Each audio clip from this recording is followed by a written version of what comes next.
Now, I have found what I consider to be 10 very significant points in Revelation 18 that I'd like to give to you. If you have a Bible, then please go to Revelation 18. Revelation is the last book in the Bible. Revelation 18 and verse 1, point number 1. I believe I can show you a part of what John saw with the following. Yes, it is New York City. I'm sure that you recognize this. The World Trade Center. John called the plane Angelos, which means, that's a Greek word which means to bring tidings or messenger. This, as you no doubt know, is the second plane, not the first, because when the first plane hit, no camera was rolling. Verse 2, the denunciation of America. Everything was said that was said is an expression of what so much of the world, especially the radical Muslims, think of us. And in verse 3, for all the nations have enriched themselves through the abundance of her luxuries. It was, after all, the World Trade Center towers, and 63 nations were represented in those who perished that day. Point number 2, verse 4 of Revelation 18. God called his people out for their safety, their sanity, and their salvation.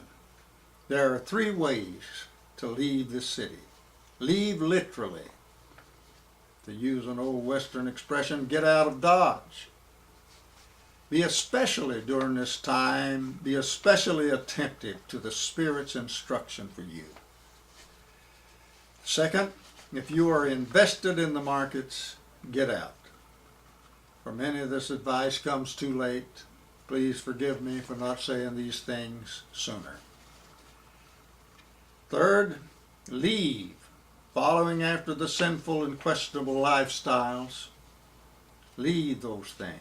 Failure to separate yourself from such will bring upon you guilt by association, and you will receive of the judgment destined for the city of Babylon. You may not believe in guilt by association, but God does. That's what counts. Point number 3, verse 5.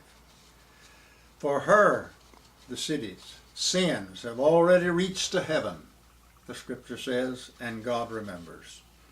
Is it just a coincidence that nearly every one of America's radio and television networks have their headquarters in New York City?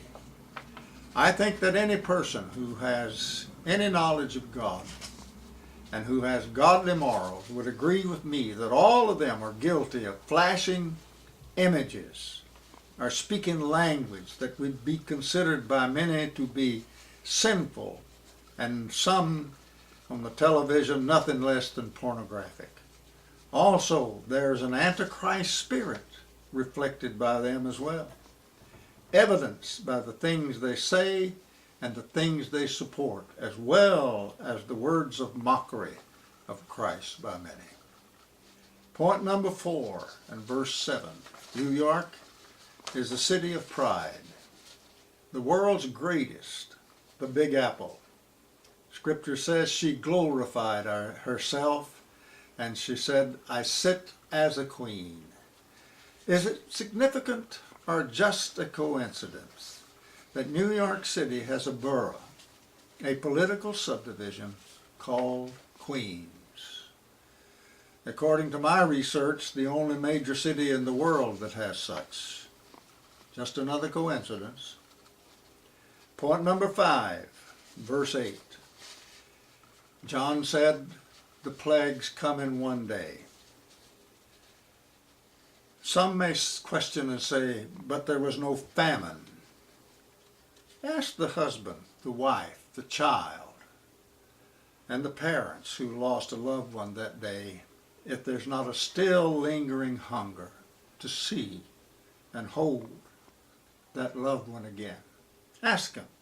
Note also that in one day it is utterly burned with fire. Contrast that with what takes place in the final phase of the destruction. Point 6, verse 10 of Revelation 18. This verse narrows it down and makes a very significant point. In 1 hour, John wrote.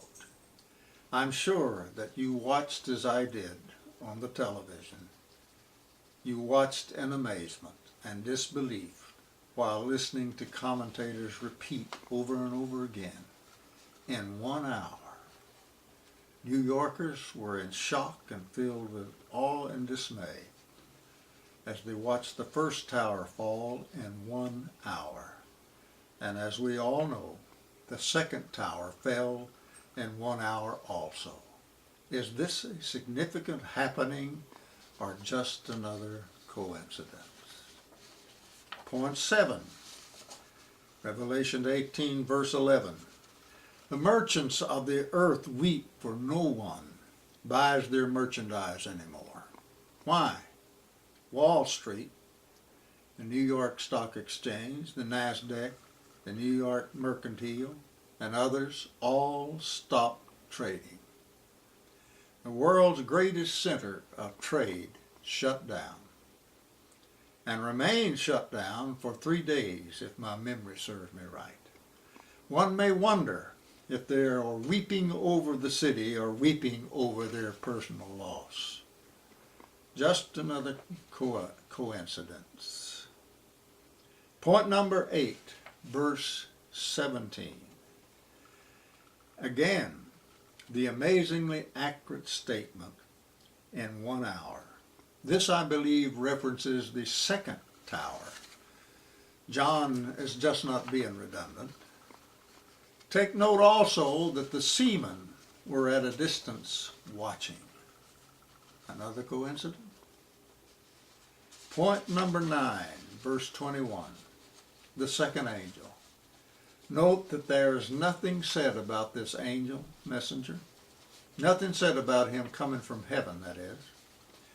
Take notice that he threw something like a great millstone into the sea and said with violence, Babylon shall be thrown down and shall not be found anymore. No mention of fire or mourning or famine, none of those.